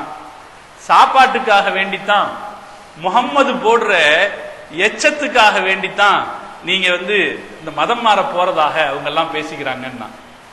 இந்த வார்த்தை சொன்னா அவருக்கு எப்படி இருக்கும்? உடனே அவனுக்கு அவனுடைய வேகம் வந்துருச்சு, ரோஷம் வந்துருச்சு. உடனே அவன் சொன்னான், எனக்கு சாப்பாடா, நானே ஊருக்கெல்லாம் சாப்பாடு போடுகிறேன், எனக்கு சாப்பாடு போடுற அளவுக்கு முகம்மதுக்கு வந்துருச்சா அப்படின்னு அவனுடைய கோபம் இப்படி திரும்பிருச்சு. எனக்கு சாப்பாடு போடுற அளவுக்கு முகம்மதுக்கு வசதி வந்துருச்சா? அவருடைய பசிக்கே வழி இல்லாமல் இருக்கிறார், அவர் எனக்கு சாப்பாடு போடுவாரான்னு வந்த உடனே நேர மக்களிடத்தில் வந்து அவன் முஹம்மது ஸல்லல்லாஹு அலைஹி வஸல்லம் அவர்களுக்கு எதிராக பேச ஆரம்பிச்சான். உடனே அவன் தான் சொன்னான், முஹம்மதை நீங்கள் ஒரு புத்தி சுவாதீனம் உள்ளவர் என்று சொல்ல முடியாது, புத்தி சுவாதீனம் இல்லாதவர் என்று சொல்ல முடியாது. காரணம், அவர் நல்லா தான் பேசுறாரு. அதே போல அவரை நீங்கள் ஒரு ஜோசியக்காரர் என்று சொல்ல முடியாது, காரணம் அவர் ஒரு ஜோசியக்காரர் அல்ல. அதே போல அவரை நீங்கள் ஒரு ஷாயிர், கவிஞர் என்றும் சொல்ல முடியாது. நான் உங்களுக்கு ஒரு ஆலோசனை சொல்லுகிறேன், அதை கேளுங்கள். நாம் எல்லோருமாக சேர்ந்து முஹம்மதை மந்திரவாதி என்று சொல்லி விடுவோம். அவன் தான் ஐடியா கொடுத்தான். வலீத் இப்னு முகீரா ஐடியா கொடுத்தான். கொஞ்ச நேரத்துக்கு முன்னாடி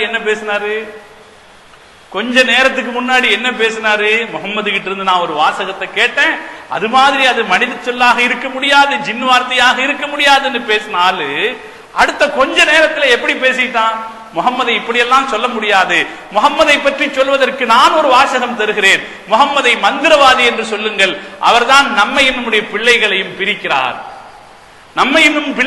பிரிக்கிறாருங்கிறதுனால மந்திரவாதின்னு சொல்லுங்க அப்படின்னு ஒரு திட்டத்தை சொல்லிக் கொடுத்தான். இந்த வரலாற்றை நான் ஏன் சொல்லுகிறேன்னா, அபூஜஹலுடைய தந்திரம் எப்படி பாருங்க. ஒரு மணி நேரத்துக்கு முன்னால முஹம்மது ஸல்லல்லாஹு அலைஹி வஸல்லம் அவர்களை பாராட்டிய வலீத் இப்னு முகீராவை அவருடைய வாயாலேயே ஒரு மணி நேரத்திலே மாற்றி பேசுமாறு செய்தானே, இது அபூஜஹலுடைய தந்திரம். இஸ்லாத்திற்கு எதிராக அதிகார துஷ்பிரயோகம் செய்தல், அதிகாரத்தை பயன்படுத்த முடியாத இடங்களில் அவனுடைய புத்தியை பயன்படுத்தி, யுக்தியை பயன்படுத்தி அவர்களை முஸ்லிம்களுக்கு எதிரானவர்களாக மாற்றுதல், இதுதான் அவனுடைய கொள்கையாக இருந்தது. இப்படி இஸ்லாத்திற்கு எதிராக மிகப்பெரிய எதிரியாக இருந்தான். கடைசியில பெருமானார் ஸல்லல்லாஹு அலைஹி வஸல்லம் அவர்களை கொல்லுவதற்கு அரபு நாட்டினுடைய மக்கள் யாரும் தயாராக இல்லாதிருந்த நிலையிலே இவன் தான் ஒரு திட்டத்தை சொல்லிக் கொடுத்தான். தனிநபராக நாம் போய் பெருமானாரை கொன்றால் தான் அந்த பழியை நம்மால் தாங்க முடியாது. ஏன் யாரும் ரசூலுல்லாஹ்வை கொல்லல? மக்காவின் காபிர்கள் எதிரிகளாக இருந்த போதும் கூட ரசூலுல்லாஹ்வை ஏன் யாரும் கொல்லலன்னா, பெருமானாருடைய குடும்பம் பனு அப்து மனாஃபனுடைய குடும்பத்தின் பகையை சம்பாதிக்க வேண்டும்ங்கிறதுக்காக யாரும் அந்த பக்கம் யோசிக்கல. ஆனால் அபூஜஹல் இந்த யோசனையை சொல்லிக் கொடுத்தான். நாம இதுவரைக்கும் பயந்து கொண்டிருந்தோம், அப்து மனாஃபுகளுடைய குடும்பத்தாருடைய பகையை பயந்துகிட்டு இருந்தோம். இப்ப நாம ஒரு திட்டம் போடுவோம், எல்லாருமா சேருவோம், ஒரு குடும்பத்திற்கு ஒரு ஆள் என்று எல்லோருமாக சேருவோம், எல்லோருமாக சேர்ந்து முகம்மதை தாக்குவோம். அப்படி தாக்குகிற போது பழி எல்லோர் மீதும் வரும். அப்படி வந்தால் அப்து மனாஃபுகள் நம் எல்லோரையும் பகைத்துக் கொள்ள முடியாதுங்கிற ரசூலுல்லாஹ்வை கொல்ற திட்டத்துக்கு மூல காரணகர்த்தாவே அபூஜஹல். இப்படியெல்லாம் இஸ்லாத்திற்கு எதிராக இருந்தார். கடைசியிலே பத்ர் யுத்தத்திலே கொல்லப்பட்டான். பத்ர் யுத்தத்திலே அவனை கொன்றது முஆது பின் அஃப்ரா என்கிற மதீனத்து இளைஞர், மிக சிறு வயது இளைஞர். அவரு பத்ர் களத்திலே யுத்தம் நடந்து கொண்டிருக்கிற போது பத்ர் களத்திலே அவர் பார்க்கிறார், அபூஜஹலை சுற்றி அபூஜஹலை ஒரு மரத்திற்கு கீழே நிற்க வைத்து அவனை சுற்றி சில பேர் பேசிக் கொள்கிறார்கள். தலைவரே, நீங்க இங்கே இருங்க, உங்களை சுத்தி நாங்க பாதுகாப்பா இருக்கிறோம், அவர்கள் வந்து முடியாதபடிக்கு நாங்க பாதுகாப்பா இருக்கிறோம், எங்களை மீறி உங்களை யாரும் தாண்டி வந்துட முடியாது என்று ஒரு மரத்திற்கு கீழே அபூஜஹலை நிற்க வைத்து விட்டு அவனை சுற்றி நின்று கொண்டு பலர் பேசிக் கொண்டிருப்பது முஆது ரலியல்லாஹு தன்னுடைய காதுல வந்து ஒழுகுது.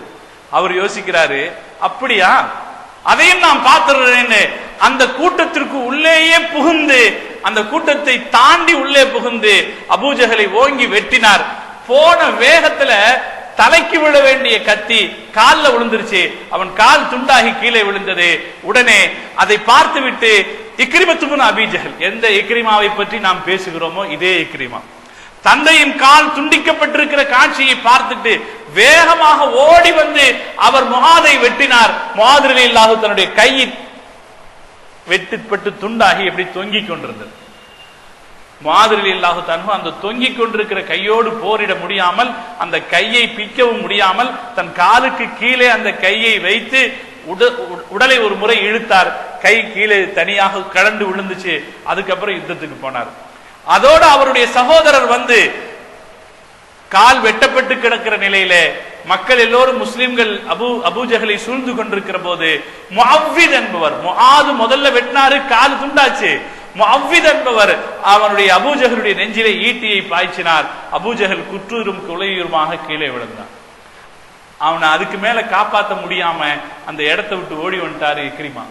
அங்கே இனியும் போக முடியாத முஸ்லிம்கள் அவரை சூழ்ந்து கொண்டு விட்டார்கள் என்று தெரிந்த பிறகு அங்கே நிற்க முடியாது என்று அந்த இடத்தை விட்டு ஓடி வந்துட்டாரு இக்ரிமா. அபூஜஹலை ரசூல் ஸல்லல்லாஹு அலைஹி வஸல்லம் அவர்கள் பத்ர் யுத்தம் முடிந்த பிறகு சஹாபாக்கள் இடத்துல கேட்டார்கள், அபூஜஹலுக்கு என்ன ஆச்சு பார்த்துட்டு வாங்கன்னாங்க. அப்துல்லாஹ் இப்னு மஸ்ஊத் ரலியல்லாஹு தஆலா அன்ஹு அவர்கள் அபூஜஹலை பார்க்க போனார். அபூஜஹலை பார்க்க போனா அபூஜஹல் அவனுடைய உயிர் இருந்துச்சு, நினைவும் இருந்துச்சு. அபூஜஹல் பக்கத்துல போய் நின்ன உடனே அபூஜஹல் கேட்டான், ஆடு மேய்க்கிற இடையர்கள் எங்களை கொன்று விட்டீர்களே என்றான். ஆடு மேய்க்கிற இடையன் நீ என்னை கொன்று விட்டீர்களே என்றான். என்ன ஆச்சு என்று அவன் கேட்டான். ஸல்லல்லாஹு அலைஹி வஸல்லம் அவர்களும் அல்லாஹ்வுடைய ரசூலுக்கு வெற்றி கிடைத்து விட்டது என்று சொன்னார்கள். அதற்கு மேல் அவன் பேச வருவதற்குள்ளாக அவனுடைய கதையை முடித்தார்கள். அப்துல்லாஹ் இப்னு மஸ்ஊத் ரலியல்லாஹு தஆலா முடித்த பிறகு அவனுடைய தலையை தனியாக அறுத்து எடுத்துக்கொண்டு பெருமானார் ஸல்லல்லாஹு அலைஹி வஸல்லம் இடத்திலே வந்தார்கள். ரசூல் ஸல்லல்லாஹு அலைஹி வஸல்லம் அவர்கள் அவனுடைய காதை பார்த்தார். தலையை அறுக்கிற இடத்துல காது தனியா போயிருந்து, காது அறுபட்டிருந்தது. காது அறுபட்டிருந்ததை பார்த்து ரசூல் ஸல்லல்லாஹு அலைஹி வஸல்லம் அவர்கள் சொன்னார்கள், உதுனும் பி உதுனின், இது எதிர்பார்த்து நடந்ததல்ல. ஆனால் அப்துல்லாஹ் இப்னு மஸ்ஊத் ரலியல்லாஹு தஆலா ஆதியிலே இஸ்லாத்திற்கு வந்தவர், அபூஜஹலுடைய தொல்லைக்கு ஆளானவர். அபூஜஹல் அவரை துன்புறுத்துகிற ஒரு சந்தர்ப்பத்தில் அப்துல்லாஹ் இப்னு மஸ்ஊத் ரலியல்லாஹு தஆலாவுடைய காதை அறுத்திருந்தான். அப்துல்லாஹ் இப்னு மஸ்ஊத் ரலியல்லாஹு தஆலாவுடைய காதை அவன் அறுத்திருந்தான். இப்ப அவர் திட்டமிட்டு அறுக்கல, ஆனால் அவன் தலையை அறுக்கிற போது அந்த காதும் அறுபட்டு இருந்தது. ஸல்லல்லாஹு அலைஹி வஸல்லம் அவர்கள் பழைய செய்தியை ஞாபகப்படுத்தி சொன்னார்கள், உதுனும் பி உதுனின், காதுக்கு பதிலாக காது, அதற்கு மேல் தலையை நீ கொண்டு வந்து விட்டாய் என்று அப்துல்லாஹ் பின் மஸ்ஊத் ரலியல்லாஹு தஆலா இடத்தில் சொல்லிவிட்டு அல்லாஹு அக்பர் அல்லாஹு அக்பர் என்று பெருமானார் ஸல்லல்லாஹு அலைஹி வஸல்லம் அவர்கள் தக்பீர் சொன்னார்கள். நம்முடைய பெருநாட்களில் நாம் சொல்லுகிற தக்பீர் அந்த தக்பீர் தான். நம்முடைய பெருநாள்ல சொல்றமே அல்லாஹு அக்பர் அல்லாஹு அக்பர் அல்லாஹு அக்பர்னு சொல்றமே, அந்த தக்பீர் அபூஜஹல் கொல்லப்பட்ட போது முஹம்மது ஸல்லல்லாஹு அலைஹி வஸல்லம் அவர்கள் சொன்ன தக்பீர் அது. அதற்கு பிறகுதான் ஸல்லல்லாஹு அலைஹி வஸல்லம் அவர்கள் சொன்னார், அவனை பக்கத்துல கொண்டு வாங்கன்றாங்க. அப்துல்லாஹ் இப்னு மஸ்ஊத் ரலியல்லாஹு தஆலா அவனை பக்கத்துல கொண்டு போனாங்க. அப்போதுதான் ஸல்லல்லாஹு அலைஹி வஸல்லம் அவர்கள் சொன்னார்கள், ஹாதா ஃபிர்அவுன் ஹாதிஹில் உம்மா, இவன் இந்த உம்மத்தினுடைய ஃபிர்அவுன் என்று ஸல்லல்லாஹு அலைஹி வஸல்லம் அவர்கள் சொன்னார். இவ்வளவு பெரிய கடுமையாக எதிரியாக இருந்தவர் ரசூல் ஸல்லல்லாஹு அலைஹி வஸல்லம் அவர்களுக்கு. அவருடைய மகன் இக்ரிமா ரலியல்லாஹு தஆலா, அவரும் அதற்கு பிறகும் இஸ்லாத்தினுடைய எதிரியாகத்தான் இருந்தார். பத்ர் யுத்தத்திலே இஸ்லாத்திற்கு எதிராக இருந்தார். தந்தையிடத்திலே இருந்து இஸ்லாத்தின் எதிர்ப்பு என்பதை ஒரு வாரிசுரிமை சொத்தாகவே அவர் பெற்றுக் கொண்டார். கடும் எதிரியாகத்தான் இருந்தார். அதற்கு அடுத்த வருஷம் உஹது யுத்தம் நடந்துச்சு. உஹது யுத்தம் நடக்கும் போது இக்ரிமா திட்டமிட்டு வந்தார். இக்ரிமா அவர் மாத்திரம் வரவில்லை, அவருடைய மனைவி உம்மு ஹக்கீம் அம்மாவையும் சேர்த்து கூட்டிட்டு வந்தார். அவருடைய மனைவியை எதுக்காக கூட்டிட்டு வந்தார்னா, பாட்டு பாடி ஆட்டமாடி வீரர்களை உற்சாகப்படுத்துவதற்காக. அவர்களுக்கிடையே மனச்சோர்வு ஏற்படுகிற போது அந்த மனச்சோர்வை களைவதற்காக தன்னுடைய மனைவி உம்மு ஹக்கீமையும் அழைச்சிட்டு வந்தார். உஹது யுத்தத்துக்கு அழைச்சிட்டு வந்தாரு. அதுக்கு அப்புறம் ஹிஜ்ரி 4வது வருஷம் அகல் யுத்தம் நடந்துச்சு. அந்த அகல் யுத்தத்துக்கும் வந்தார், இக்ரிமா வந்தார். வந்து அகல் யுத்தத்திலே மதீனாவுக்கும் எதிரிகளுக்கும் இடையே வெட்டப்பட்டிருந்த அந்த அகல் குழியில எங்கேயாவது ஒரு இடத்துல தாண்டி போற மாதிரி ஒரு இடம் பண்ண முடியுமான்னு பார்த்தார். இக்ரிமா பார்த்தார். கொஞ்சம் ஆழம் குறைவாக இருக்கிற இடத்துல கொஞ்சம் மண்ணெல்லாம் போட்டு ரொப்பவும் செஞ்சார். யாராவது ஒருத்தராவது அப்படி அந்த பக்கம் தாண்டி போயிடலாமே மண்ணெல்லாம் போட்டு ரப்புனாரு. அந்த சமயத்துல ஒரு கிழவன், 90 வயசு கிழவன், நான் தாண்டி போறேன்னு குதிச்சான். அவங்க போட்டுன்னு ரப்புன இடத்துல, இங்க ரப்பிட்டீங்கல்ல, இங்கிருந்து நான் தாண்டி போறேன்னு ஒரு 90 வயசு கிழவன் குதிச்சான். ஆனா பாதி போறதுக்குள்ள கீழே விழுந்துட்டான். தலை முறிஞ்சு கீழே விழுந்து அப்பவே இறந்து போயிட்டான். அந்த அகழ் படுகொலியில் ஹந்தக்கு படுகொலியிலே இறந்து போயிட்டான். அதுக்கப்புறம் யாரும் இப்படி தாண்ட முயற்சியை செய்யல. இக்ரிமாவும் அந்த முயற்சியை விட்டுட்டாரு. அகல் யுத்தத்தில இருந்து திரும்பி வந்துட்டார். அதற்கு அடுத்து முஹம்மது ரசூலுல்லாஹி ஸல்லல்லாஹு அலைஹி வஸல்லம் அவர்கள் ஹிஜ்ரி 8வது வருஷம் மக்காவை கைப்பற்றினார். அப்படி கைப்பற்றிய போது எல்லோருக்கும் பொது மன்னிப்பு வழங்கினார். மன்னிப்பு வழங்கிய போது 8 பேருக்கு ஸல்லல்லாஹு அலைஹி வஸல்லம் அவர்கள் அந்த மன்னிப்பிலே இருந்து மன்னிப்பு தர முடியாது என்று மறுத்து விட்டார். எல்லாருக்கும் மன்னிப்பு, ஆனால் 8 பேருக்கு மன்னிப்பு கிடையாது என்றார்கள். அந்த 8 பேரிலே இக்ரிமாவும் ஒருவர். இந்த கட்டத்திலே இக்ரிமாவுடைய மனைவி உம்மு ஹக்கீம், அந்த அம்மா இஸ்லாத்துக்கு வந்தாங்க. ரசூல் ஸல்லல்லாஹு அலைஹி வஸல்லம் அவர்கள் அவங்களுடைய இஸ்லாத்தை ஏத்துக்கிட்டாங்க. உம்மு ஹக்கீமுடைய இஸ்லாத்தை ஏத்துக்கிட்டாங்க. உம்மு ஹக்கீம் அம்மா ஸல்லல்லாஹு அலைஹி வஸல்லம் இடத்திலே வந்து மெதுவாக பணிவாக கேட்டாங்க, யா ரசூலல்லாஹ், என்னுடைய கணவருக்கு நீங்கள் அபயம் தர வேண்டும் என்று கேட்டார். இங்கேதான் நான் ஞாபகப்படுத்துகிறேன் அருமையானவர், இஸ்லாம் யாரையும் இறுதி எதிரியாக பார்ப்பதில்லை. முஹம்மது ரசூலுல்லாஹி ஸல்லல்லாஹு அலைஹி வஸல்லம் அவர்கள் யாரையும் இறுதி எதிரியாக பார்க்கல. மக்காவில் அங்கிருந்த நூற்றுக்கணக்கானோருக்கு பொது மன்னிப்பு வழங்கி அதில் 8 பேருக்கு மட்டும் மன்னிப்பு கிடையாது, அவர்களுக்கு மரண தண்டனை தான். அவர்கள் காபாவின் திரையை பிடித்துக் கொண்டு நின்றாலும் வெட்டுங்கள் என்று சொன்னார்கள் ஸல்லல்லாஹு அலைஹி வஸல்லம் அவர்கள். காபாவின் திரையை பிடித்துக் கொண்டு நின்றாலும் வெட்டுங்கள் நாங்க. அப்படி சொல்லப்பட்ட 8 பேரில் ஒருத்தருக்காக அவருடைய மனைவி வந்து, யா ரசூலல்லாஹ், என் கணவருக்கு நீங்கள் அமான் தர வேண்டும் என்று கேட்டபோது முஹம்மது ஸல்லல்லாஹு அலைஹி வஸல்லம் அவர்கள் என்ன சொல்லல, அவர் எதிரியாக பார்க்கல, அவருக்கு நான் அடைக்கலம் தருகிறேன் என்றார்.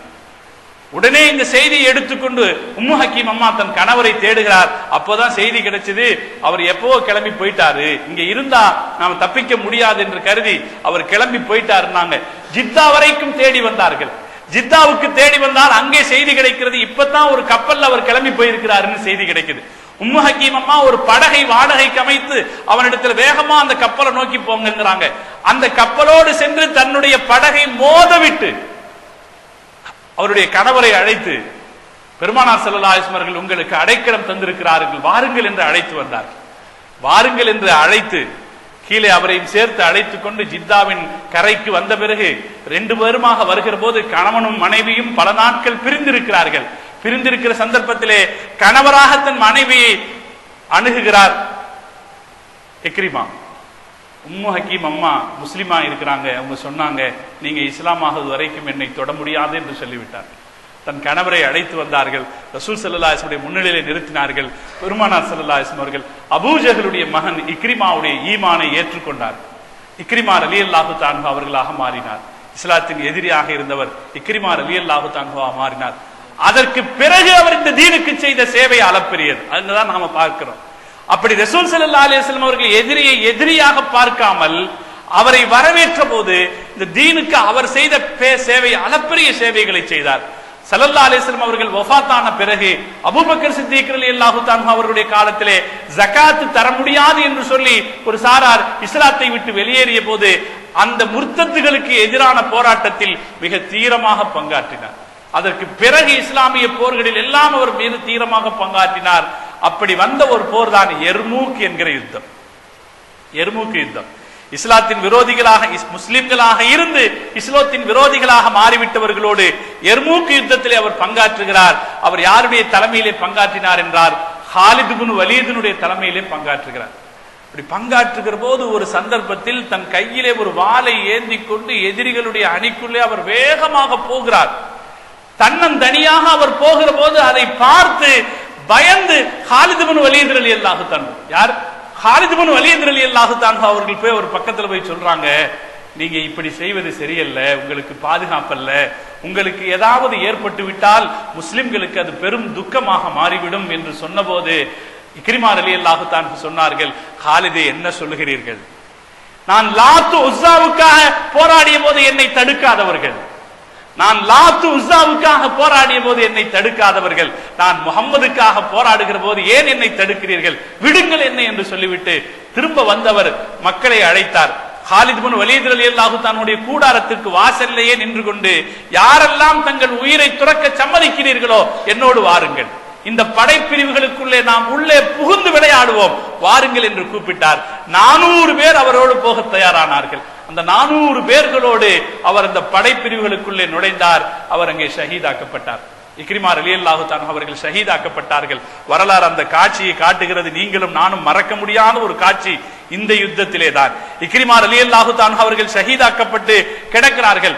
அவர் கீழே குற்றுயிரும் குலையுருமாக கிடப்பதை ஹாலித் இப்னு வலீத் பார்த்துவிட்டு ஓடி வந்து அவரை வாரி அணைத்து தன்னுடைய மடியிலே வைத்துக் கொள்கிறார். அப்படி மடியிலே அவர் வைத்துக் கொள்கிற போது பக்கத்திலேயே ஒரு சஹாபி இருக்கிறார். அவர் தண்ணீர் தண்ணீர் என்று கேட்கிறார். தண்ணீர் தண்ணீர் என்று கேட்டபோது அவருக்கு தண்ணீர் கொண்டு வருவதற்காக போகிறார்கள். அப்படி தண்ணீர்னு கேட்டது அப்பாஸ் ரலியல்லாஹு தஆலா. அவர் தண்ணீர்னு கேட்டபோது அவருக்கு தண்ணீர் கொண்டு வருவதற்காக போகிறார். அப்பாஸ் ரலியல்லாஹு தஆலா அவர்களுக்கு தண்ணீர் எடுத்து வருவதை இக்ரிமா ரலியல்லாஹு தஆலா அவர்கள் கண்களால் பார்க்கிறார்கள். அவர் தண்ணீர் கேட்கல. ஆனால் அப்பாஸ் ரலியல்லாஹு தஆலா அவர்களுக்கு தண்ணீர் எடுத்து வருவதை இக்ரிமா ரலியல்லாஹு தஆலா அவர்கள் கண்களால் பார்க்கிறார்கள். அவர் தனக்கு தரப்படுகிற தண்ணீரை கண்களால் பார்க்கிறார் என்பதை தெரிந்து அப்பாஸ் ரலியல்லாஹு தஆலா சொன்னாங்க, அவருக்கு தண்ணீர் கொண்டு போய் கொடுங்க. அவருக்கு தண்ணீர் கொண்டு போய் சேர்க்குவதற்குள்ளாக அவர் வஃபாத் ஆகிவிட்டார். அந்த தண்ணீரை திருப்பி கொண்டு வருவதற்குள்ளாக இவர் வஃபாத் ஆகிவிட்டார். எல்லோரும் தண்ணீரை மறுத்தார்கள் என்கிற வரலாற்றை நாம் கேள்விப்படுவோமே, அந்த தண்ணீரை மறுத்தவர் இக்ரிமா ரலியல்லாஹு. உலகத்திலே இஸ்லாம் ஏற்படுத்திய சகோதரத்திற்கு உதாரணமாக சொல்லுகிற போது எல்லோரும் இந்த நிகழ்ச்சியைத்தான் சொல்வார்கள். உயிர் போகிற தருணத்திலே தங்களுக்கு தேவை என்ற அந்த கடைசி தொட்டு தண்ணீரை கூட பிறருக்காக தந்தவர்கள் சஹாபாக்கள் சொல்லும் போது பொதுவா 3 பேர் நம்ம சொல்லிடுவோம். அந்த 3 பேர்த்துல ஒரு ஆளு இக்ரிமா ரலியல்லாஹு. உலகத்தில் சிறந்த முஸ்லிமுக்கு உதாரணமாக வாழ்ந்தார்கள் ஹஜ்ரத் இக்ரிமா ரலியல்லாஹு. அவர் வஃபாத்தான போது அவருடைய உடலிலே 70க்கும் மேற்பட்ட காயங்கள் இருந்தது என்று வரலாறு சொல்கிறது. அல்லாஹ் எப்படி ஒரு ஏற்பாட்டை செய்தான் பாருங்க. அபூஜஹல் இந்த தீனுக்கு எவ்வளவு எதிரியாக இருந்தார். இக்ரிமா ரலியல்லாஹு தஆலா அவர்களே எவ்வளவு பெரிய எதிரியாக இருந்தார்கள். ஆனால் இங்கே நமக்கு தெரிகிற செய்தி என்னென்றால், மற்றவர்கள் இந்த தீனை எதிரியாக கருதலாம், ஆனால் இந்த தீன் யாரையும் எதிரியாக பார்ப்பதில்லை. மார்க்கம் யாரையும் இறுதி எதிரியாக கருதுவதில்லை. இந்த உலகத்தில் இருக்கிறவர்கள் எல்லோரும் நம்மவர்களாக மாற வேண்டும் என்பதுதான் தீனின் இலக்கு என்பதற்கு ஒரு உதாரணம் இக்ரிமா ரலியல்லாஹு தஆலா. அல்லாஹ் ஜல்ல ஜலாலுஹு இத்தகைய பெருமக்களுடைய வாழ்க்கை நம்முடைய வாழ்விலே ஈமானிய வெளிச்சத்தை ஏற்படுத்துவதற்கு அல்லாஹ் காரணமாக்கி வைப்பானாக என்று பிரார்த்தனை செய்து நிறைகிறேன். வாஹிர் தஅவானா அனில் ஹம்துலில்லாஹி ரப்பில் ஆலமீன்.